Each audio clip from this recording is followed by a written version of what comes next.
ॐ अज्ञानतिमिरान्धस्य ज्ञानाञ्जनशलाकयः चक्षुरुन्मिलितं येन तस्मै श्रीगुरुवे नमः। हरे कृष्णा। आज गीता श्रृंखला के सत्र क्रमांक 523 में आप सभी भक्तों का हार्दिक स्वागत है। आज हम श्रीमद् भगवद गीता के 16वें अध्याय के जो कि है देवी तथा असुरी स्वभाव श्लोक क्रमांक 19 का अध्ययन करेंगे। आइए, श्लोक इस प्रकार है। तान अहम द्विष्ट क्रूरान संसारेषु नराधमान क्षिपाहि अजस्रम अश्रुमान आसुरीषु एव योनिषु। अर्थात भगवान श्री कृष्ण कहते हैं कि जो लोग ईर्ष्यालु तथा क्रूर है और नराधम है, उन्हें मैं निरंतर विभिन्न आसुरी योनियों में भव सागर में डालता रहता हूँ। बहुत बड़ी बात बोली जा रही है भक्तों। जिनको लगता था कि जन्म में रहकर अनेक प्रकार के अनैतिक कार्य करो, इंद्रिय भोग करो, दूसरों को दुखी करके, दूसरों को हताश निराश, उनको क्षति पहुंचाकर भी इंद्रिय भोग करो, अगला जीवन किसने देखा है, अगला जीवन भी मनुष्य का ही प्राप्त होगा, जो इस सिद्धांत को लेकर चल रहे हैं, उनके लिए भगवान मार्गदर्शन करते हुए, उनको सचेत करते हुए कह रहे हैं कि जो लोग आसुरी प्रवृत्ति को लेकर चलते हैं, उनको मैं नराधम अर्थात विभिन्न आसुरी योनियों में अर्थात भव सागर में ही डालता रहता हूँ। अगला जीवन भी असुर प्रवृत्ति में ही मिलेगा। जिस प्रकार नलकुबेर और मणिग्रीव एक नदी में नहा रहे थे अनेक अप्सराओं के साथ। कुबेर जी के पुत्र थे, धनवान पिता की बिगड़ी हुई औलाद, नग्न अवस्था में बिना वस्त्र के नहा रहे थे। नारद मुनि जो प्राय आकाश मार्ग से भ्रमण करते हैं, नारायण नारायण कहते कहते भ्रमण कर रहे थे।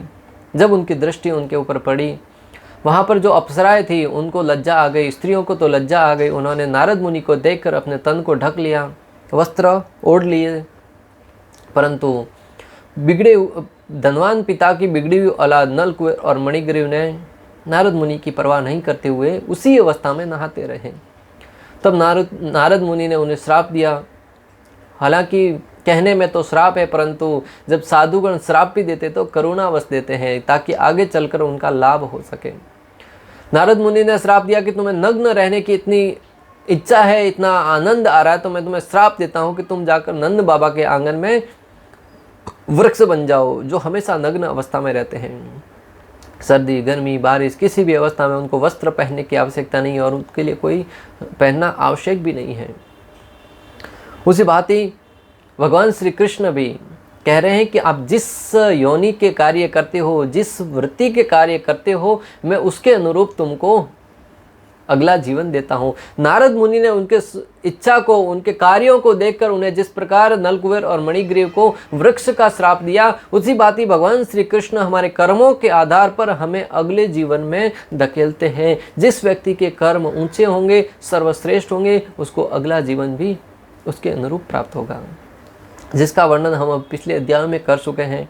भगवान श्री कृष्ण कहते हैं कि जो सत्व गुण में स्थिर रहता है वो ऊपर के लोकों में गति करता है, जो रजोगुण में प्रवृत्त रहता है वो पृथ्वी लोक पर ही मनुष्य रूप में जन्म लेता है, और जो तमोगुण में लिप्त रहता है वो निम्न योनियों में गमन करता है। अर्थात प्रत्येक व्यक्ति को अपने अपने कर्मों के आधार पर अगला जीवन, उसके जीवन की रूपरेखा, ये सब हमारे कर्मों पर ही निर्धारित रहती है। अक्सर लोग कहते हैं कि कर्म करो और कुछ करने की आवश्यकता नहीं है। भगवद गीता का श्लोक 2.47 या 2.48 कर्मण्योवाधिकारस्ते, इस श्लोक को लोगों ने रट लिया है। कभी किसी ने भक्ति नहीं भी करी हो, वो श्लोक सबको आता है। इतना तो आता है, कर्मण्योवाधिकारस्ते, भगवान ने कहा है कर्म करो, परंतु कैसा कर्म करना है उसके विषय में आचार्यों से नहीं सुनते हैं। आप कैसा भी कर्म करो, पुण्य कर्म करेंगे तो भी उसका बंधन लगेगा, पाप कर्म करेंगे तो भी बंधन लगेगा। पाप कर्म करेंगे तो निम्न योनियों में जन्म लेंगे और अनेक प्रकार के दुखों को, कष्टों को भोगना पड़ेगा। अगर पुण्य कार्य करेंगे तो स्वर्ग लोक में और ऊपर के लोकों में जाना पड़ेगा, और वहां पर भी पुण्य का भोग करके जब पुण्य क्षीण हो जाएंगे, ते तम भुक्त्वा स्वर्गलोकम विशालम क्षीणे पुण्य मृत्युलोकम विशंति, जब पुण्य क्षीण हो जाएंगे मृत्युलोक में हमें धकेल दिया जाएगा। परंतु भगवद गीता सिखाती है कर्म तो करो, परंतु कैसा कर्म? अकर्म करना है। भगवान ने अर्जुन से क्या कहा? मेरे नाम का स्मरण करते हुए तुम युद्ध करो। वो कर्म भक्ति बन जाता है। जो कार्य भगवान श्री कृष्ण की प्रसन्नता के लिए किया जाए, जो कार्य आचार्यों के मार्गदर्शन में भगवान श्री कृष्ण या उनके भक्तों की सेवा के लिए किया जाए, वह कार्य भक्ति बन जाता है। हमारे परिवार में रहते हुए, समाज में रहते हुए किया जाने वाला प्रत्येक कार्य अगर भगवान की प्रसन्नता के लिए किया जा रहा है तो वो सारे के सारे कार्य भक्ति बन जाते हैं और उसे शास्त्र अकर्म के नाम से जानते हैं। और ऐसा अकर्म न तो पुण्यों को संग्रहित करने वाला है, न पाप को संग्रहित करने वाला, वह आपके भक्ति को बढ़ाने वाला और वो आपको इस जन्म मृत्यु के बंधन से, पाप और पुण्य के भोगों से मुक्त करके आपको सीधा भगवान के धाम, जो हमारा वास्तविक स्वरूप है, वहाँ पर स्थित करने के लिए हमारी सहायता करता है। हमारा वास्तविक स्वरूप क्या है? कल किसी का प्रश्न उठा एक ग्रुप में कि सनातन शब्द का क्या अर्थ है। हम भगवद गीता पढ़ रहे थे, 15वें अध्याय के 15.7 में भगवान श्री कृष्ण कहते हैं न, किसी भी प्रश्न का उत्तर भगवद गीता में स्पष्ट रूप से लिखा हुआ है।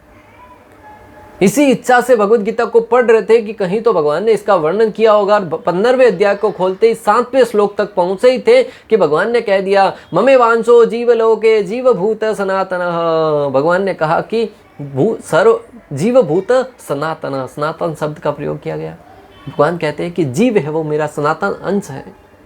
जीव है वो भगवान का सनातन अंश होने के नाते उसका स्वभाव है भगवान की सेवा करें, तो वो धर्म बन जाता है। ये हिंदू, मुस्लिम, सिख, ईसाई ये कोई धर्म नहीं है। ये लोगों ने अपनी अपनी आवश्यकता के अनुसार या किसी धर्म ग्रंथ को मान्य बनाकर उसको, संस्था को या किसी को भी उसका नामकरण कर दिया, परंतु जीव का वास्तविक धर्म क्या है? भगवान की सेवा करना।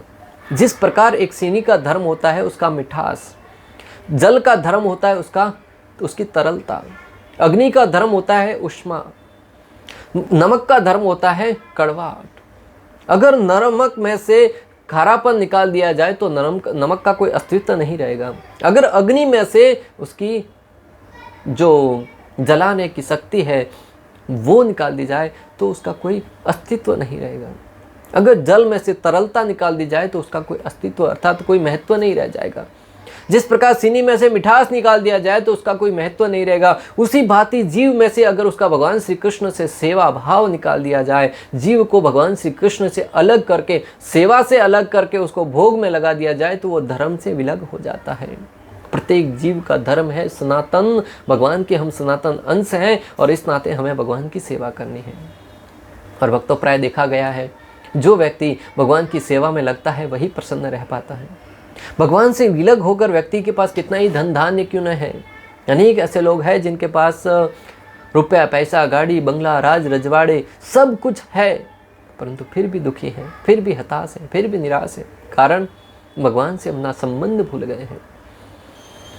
और जो अपना वास्तविक स्वरूप को भूलकर किसी अन्य बहरूबे की भांति कार्य करता है वो भला कैसे सुखी रह सकता है। इसलिए श्रील प्रभुपाद ने हमारे ऊपर कृपा करके हमें स्मरण दिलाया कि हम भगवान के अंश हैं, इस नाते हमें भगवान की सेवा करनी चाहिए। और जब व्यक्ति आचार्यों के मार्गदर्शन में ऐसी सेवा करना प्रारंभ करता है तो हम देखते हैं कि अनेक साधु संत हैं जिनके पास रहने के लिए कोई ठिकाना नहीं है, 2 समय का भोजन भी कहाँ से मिलेगा, कोई ठिकाना नहीं है, परंतु फिर भी वो परम प्रसन्न रहते। क्यों? अपना वास्तविक संबंध श्री कृष्ण का दास के रूप में जान गए हैं और उनकी सेवा में लगे हुए हैं। मैं जो सबका ईश्वर हूँ और सभी को उनके कर्मानुसार फल देता हूँ। तो इस श्लोक में भगवान श्री कृष्ण है वो उनकी आसुरी मानसिकता के कारण उनको कभी मुक्ति नहीं मिल पाती, ऐसा इस श्लोकों में भगवान श्री कृष्ण वर्णन कर रहे हैं। इन 2 श्लोकों में भगवान आसुरी प्रवृत्ति को कभी मुक्ति नहीं मिलती इसके बारे में वर्णन कर रहे हैं। और भगवान कहते हैं कि मैं उनके कर्मों के अनुसार उनको अगले जीवन में धकेलता हूँ। ऐसे असुरों को बार बार निकृष्ट योनियों में यथा व्याध और मलेच्छ आदि में जन्म देता हूँ जिनमें हिंसा और भोग की तृष्णा होती है।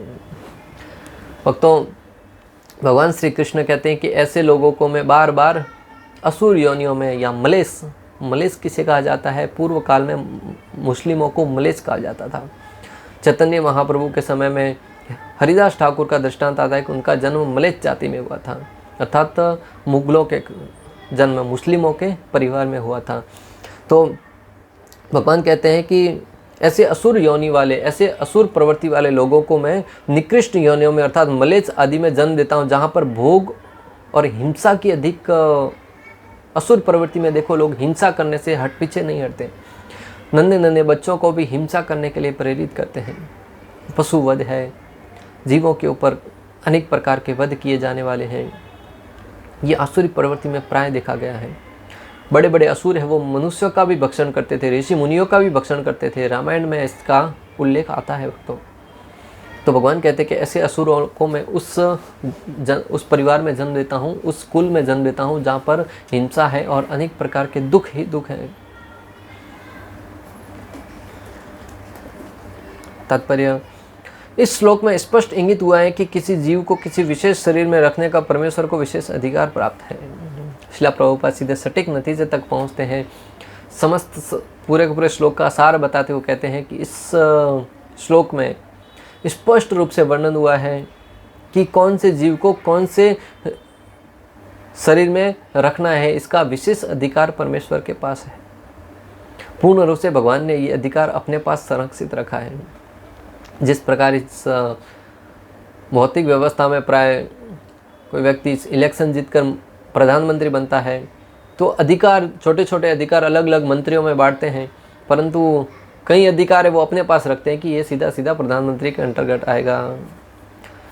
उसी बात ही ये जो अनेक जीवों के अंतर्गत जीवों को उनके कर्मों के अनुसार फल देने का अधिकार है वो भगवान अपने पास रखते हैं और अपने अधिकार में आगे संचालित करते हैं। हालांकि जो वैसे मंत्रीगण होते हैं वो भी प्रधानमंत्री की अध्यक्षता में ही कार्य करते हैं। उसी बात ही भगवान श्री कृष्ण की अध्यक्षता में सारे के सारे उनके देवी देवता हैं, अलग अलग कार्य जिनको सौंपा गया है। जैसे इंद्रदेव को बारिश करना है, चंद्रमा को शीतलता प्रदान करने का है, यमराज को लोगों को दंड देने का है। हर एक कार्य को भगवान ने अपने अपने सेवकों को सौंप के रखा है। आसुरी लोग भले ही भगवान की श्रेष्ठता को न स्वीकार करें और वे अपनी निजी सनकों के अनुसार कर्म करें, लेकिन उनका अगला जन्म भगवान के निर्णय पर निर्भर करेगा, उन पर नहीं। भले ही आसुरी प्रवृत्ति के लोग भगवान की कृपा पर अपने आप को आश्रित न समझते हुए अपनी सनक और अपनी इच्छा के अनुसार कर्म करें, परंतु उनको अगला जन्म कैसा मिलना है, उनके कर्मों का निर्धारण कैसा होता है, वो पूर्ण रूप से भगवान के अधिकार में है, उन असुरों के अधिकार में नहीं रहता है। रावण, हिरण्यकशिपु, कंस, अनेक राक्षसी प्रवृत्ति के लोगों ने अपनी शक्ति से, अपनी तपस्या से, अपनी स्वयं की जीवन काल को बदलने का प्रयास किया, परंतु कंस को मारने के लिए भगवान श्री कृष्ण स्वयं आए, रावण को मारने के लिए स्वयं प्रभु श्री रामचंद्र अवतरित हुए, हिरण्यकशिपु को मारने के लिए स्वयं नरसिंहदेव भगवान प्रकट हुए।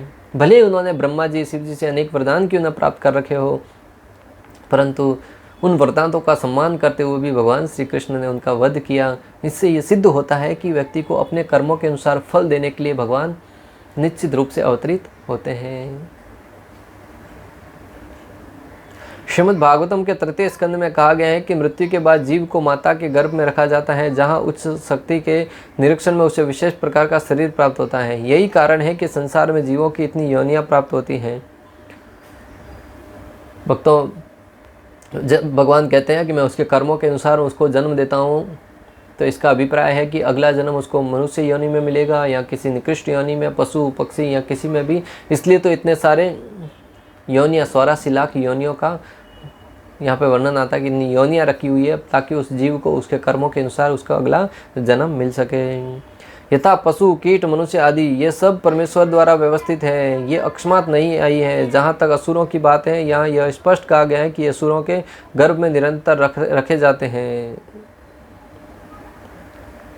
ये सारी की सारी योनियाँ वो अकस्मात, अपने आप उनका कोई निर्माण नहीं हुआ है, ये सब भगवान के द्वारा व्यवस्थित होती हैं। भगवान कहते हैं मया अध्यक्षेण प्रकृति श्रूयते शराशर हेतु नानेन कौन्तेय जगद् वै परिवर्तते। ये प्रकृति वो भगवान कहते हैं मेरी अध्यक्षता में कार्य करती है। ये सारा का सारा सृष्टि है भगवान की अध्यक्षता में कार्य करते हैं। और जहाँ तक असुरों की बात है, भगवान कहते हैं कि उन असुरों को मैं असुर योनि में स्वयं रखता हूँ। जहाँ तक असुरों की बात है, यहाँ स्पष्ट कहा गया है कि असुरों के गर्भ में ही निरंतर रखे जाते हैं। इस प्रकार से ईर्ष्यालु बने रहते हैं और मानवों में अधम है। ऐसे आसुर योनि वाले मनुष्य सदैव काम से पूरित होते हैं, सदैव उग्र, घृणास्पद तथा अपवित्र होते हैं। जंगलों के अनेक शिकारी मनुष्य असुरी योनि से संबंधित माने जाते हैं। और ऐसे आसुरी प्रवृत्ति के लोग, अनेक प्रकार की घृणा करने वाले लोगों से ईर्ष्या बिना किसी बात के उनको मृत्यु के घाट उतार देंगे। कई ऐसे जंगल हैं जहाँ पर मनुष्य आसुरी योनियों से संबंधित रहते हैं, जहाँ पर जाने पर व्यक्ति को बिना किसी कारण के उनको मार दिया जाता है। उनका बाद में उनको पूछा जाता है कि उसका गुनाह क्या था। तो ये सारी की सारी आसुरी प्रवृत्ति है। मनुष्यों के लिए भगवान ने बहुत ही सुंदर व्यवस्था कर रखी है।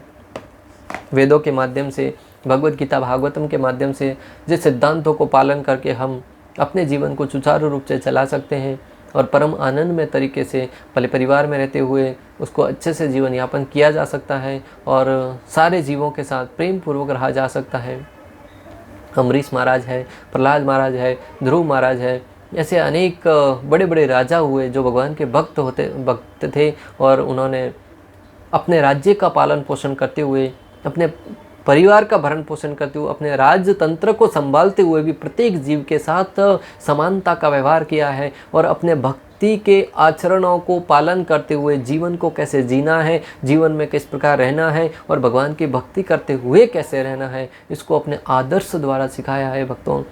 और जब हम ऐसे महापुरुषों की, ऐसे महान आचार्यों के विषय में पढ़ते हैं, सुनते हैं, तब उनसे सीखते हैं कि हम जिस परिस्थिति में हैं उस परिस्थिति से भी, भयंकर परिस्थिति से वे गुजर चुके हैं और उस परिस्थिति में उन्होंने उसका सामना कैसे किया, उस परिस्थिति में उन्होंने उस परिस्थिति को किस प्रकार झेला, उससे जब हम शिक्षा लेंगे तो निश्चित रूप से हम अपने जीवन में भी उसको लागू करके, उसको पालन करके उसके अनुरूप जीने का प्रयास करेंगे और निश्चित रूप से उनके नक्शे कदमों पर, उनके आदर्शों पर चलकर हमें भी सफलता प्राप्त होगी, ऐसा आचार्यों का मत है। भागवतम 11.3.29 में वर्णन आता है, एवं कृष्ण आत्मनाथेषु मनुष्येषु ससौहृदं परिचर्यांसु यत्र महत्सु नरसु साधुषु। जो अपने श्रम स्वार्थ का इच्छुक है उसे उन व्यक्तियों से मैत्री करनी चाहिए जिन्होंने कृष्ण को अपना जीवन नाथ मान लिया है। जो अपने श्रम स्वार्थ का इच्छुक है उस व्यक्ति को चाहिए कि वो उन व्यक्तियों से मैत्री करनी चाहिए जिन्होंने कृष्ण को अपना नाथ मान लिया, अर्थात भगवत भक्तों की मैत्री करनी चाहिए। उसे समस्त जीवों के प्रति सेवा भाव भी उत्पन्न करना चाहिए और उस व्यक्ति को चाहिए वो समस्त जीवों के प्रति सेवा भाव उत्पन्न करे। उसे मनुष्य रूप में पैदा हुए लोगों के प्रति इनमें से विशेष रूप से उनकी सहायता करनी चाहिए जो धार्मिक आचरण के सिद्धांतों को अपनाते हैं और उन धार्मिक व्यक्तियों में से भगवान के शुद्ध भक्तों की सेवा की जानी चाहिए। और उसे चाहिए कि वो ऐसे व्यक्तियों की सेवा करें विशेष रूप से, वैसे तो समस्त मनुष्यों की सेवा करनी है परंतु विशेष रूप से उनकी सेवा करें जो धार्मिक आचरणों को जीवन में उतारते हैं। और उन धार्मिक आचरणों को उतारने वालों में से भी भगवान के जो भक्त हैं, भगवान श्री कृष्ण के जो भक्त हैं, उनकी सेवा करना वो सर्वश्रेष्ठ हमारा गोल होना चाहिए। और ऐसा करने वाला व्यक्ति स्वयं का हित पूर्ण रूप से जानता है। मनुष्य को चाहिए कि भगवत भक्तों के साथ एकत्र होकर भगवान की महिमा गान के लिए उनकी संगति करना सीखें। मनुष्य को चाहिए कि वो भगवत भक्तों के साथ मिलकर भगवान की प्रसन्नता के लिए उनकी संगति करे और संग में बैठकर भगवान का कथा गान करें, भगवान का कीर्तन करें और कथा का श्रवण करें। यह विधि अत्यंत शुद्ध बनाने वाली है। ज्यों ही भक्तगण इस प्रकार प्रेम पूर्वक मैत्री स्थापित कर लेते हैं त्यों ही उनके परस्पर सुख तथा तुष्टि का अनुभव होता है और ये परम आनंद प्रदान करने वाली विधि है भक्तों। जैसे ही कोई जीव भगवान की शरणागति स्वीकार करके भगवान की प्रसन्नता के लिए कार्य करता है, स्वतः उसकी प्रसन्नता बढ़ने लगती है। भगवान श्री कृष्ण और गोपियों के संदर्भ में वर्णन आता है कि जब भगवान श्री कृष्ण को प्रसन्न देखती थी तो गोपियाँ स्वतः प्रसन्न होती थी और गोपियों की प्रसन्नता को देखकर भगवान श्री कृष्ण की प्रसन्नता बढ़ जाती थी। जब श्री कृष्ण की प्रसन्नता को देखती थी तो गोपियों की प्रसन्नता बढ़ जाती थी। उसी भांति हम भी जब भगवान श्री कृष्ण की प्रसन्नता के लिए कार्य करेंगे और हमारी सेवा के द्वारा भगवान प्रसन्न होंगे, स्वाभाविक ही हमारी प्रसन्नता है वो स्वतः बढ़ने लगेगी। यथा तरोर मूल निशेषणेन त्रिपन्ति तद्भुजा उपशाखाम प्राण उपार्श यथेन्द्रियाणाम तथैव शरणम अहम अच्युतेज। जब भगवान श्री कृष्ण प्रसन्न होते हैं तो संपूर्ण ब्रह्मांड है वो प्रसन्न हो जाता है। महाभारत का दृष्टांत है भक्तों। जब द्रौपदी ने चावल का एक दाना भगवान श्री कृष्ण को अर्पण किया, श्री कृष्ण जब तुष्ट हुए, उन्होंने डकार ली, समस्त ऋषि मुनि, समस्त जनता, संपूर्ण विश्व है वो तुष्ट हो गया। इससे सिद्ध होता है कि भागवतम का श्लोक कि भगवान श्री कृष्ण जड़ रूपी भगवान श्री कृष्ण को पानी देने अर्थात उनकी सेवा करने से, जिस प्रकार एक पेड़ के जड़ में जल देने से पूरा वृक्ष संतुष्ट हो जाता है, उसी भांति भगवान श्री कृष्ण की सेवा करने से समस्त जीव है वो प्रसन्न हो जाते हैं। इस प्रकार एक दूसरे को प्रोत्साहित करके वे उस भौतिक इंद्रिय तृप्ति को त्यागने में सक्षम होते हैं जो समस्त कष्टों का कारण है। इस प्रकार जब एक दूसरे को प्रोत्साहित करते हैं तब वे इस भौतिक जगत की अनेक प्रकार की दुख देने वाली, कष्ट देने वाली प्रवृत्तियां हैं उसको त्यागने में सफल होते हैं। इस प्रकार श्लोक क्रमांक 19 का भक्ति वेदांत तात्पर्य पूर्ण हुआ। अंत तक हमारे साथ बने रहने के लिए आप सभी का हृदयपूर्वक, प्रेम पूर्वक बहुत बहुत धन्यवाद। श्रील प्रभुपाद की जय, श्री श्री राधा गोपीनाथ भगवान की जय, श्रीमद् भगवद गीता की जय। हरे कृष्णा कृष्ण कृष्ण हरे हरे, हरे राम राम राम।